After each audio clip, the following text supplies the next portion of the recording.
Guys, we're closing in on that time.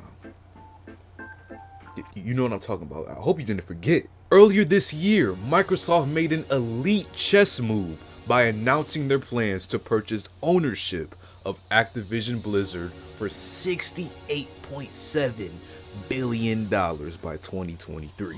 This will give Microsoft the rights to once independently owned games such as Overwatch, World of Warcraft, Diablo, and arguably the most notable of them being Call of Duty.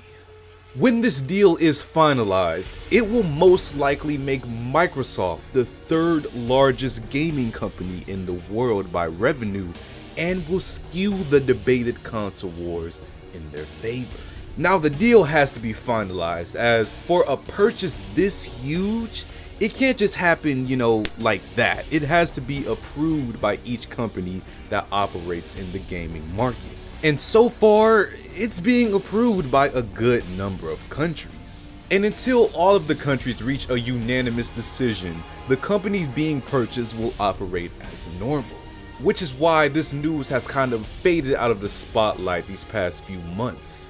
However, that doesn't mean that companies in the gaming industry aren't voicing their strong disapproval, as that's what Sony has and still been doing since the deal was first announced. With this many big IPs under Microsoft's belt, Sony's biggest fear is Microsoft making any of these games, especially Call of Duty, exclusive to Microsoft. That will obviously harm PlayStation game sales, as Call of Duty is one of the best-selling franchises on the console.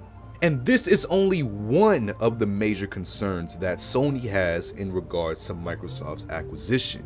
They've recently released their fully fleshed document detailing every possible way that this deal could negatively impact gaming.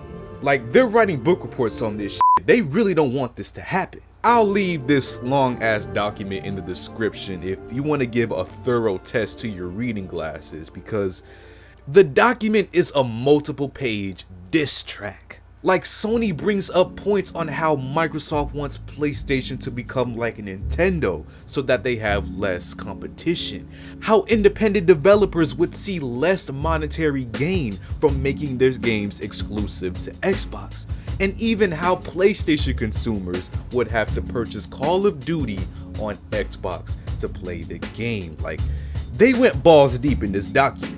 But I think the funniest part of this whole document was the insane diss that Sony gave Electronic Arts almost out of nowhere. Like, this was a stray from hell.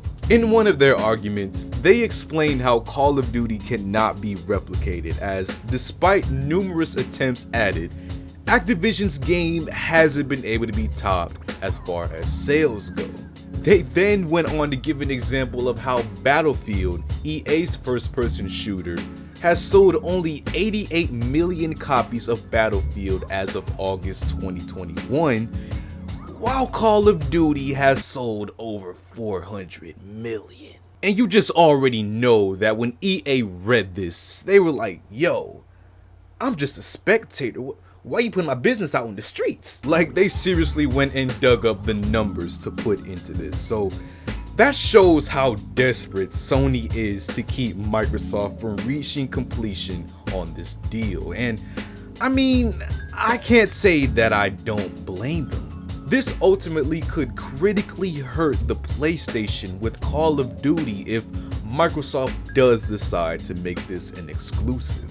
Now, Microsoft has gone on in the past to say that this isn't their intention right now, but in the past, they've acquired Crash Bandicoot, both once PlayStation exclusive, so it's obvious that they like to play dirty and that you really can't take their word all that too serious. Either way, what will happen as far as Microsoft and Activision Blizzard will have to be seen when the deal is finalized.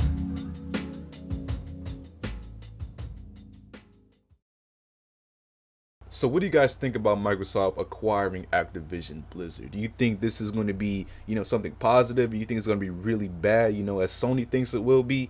Feel free to leave a comment down below. And while you're at it, please leave a like, subscribe, and I'll see you on the next one.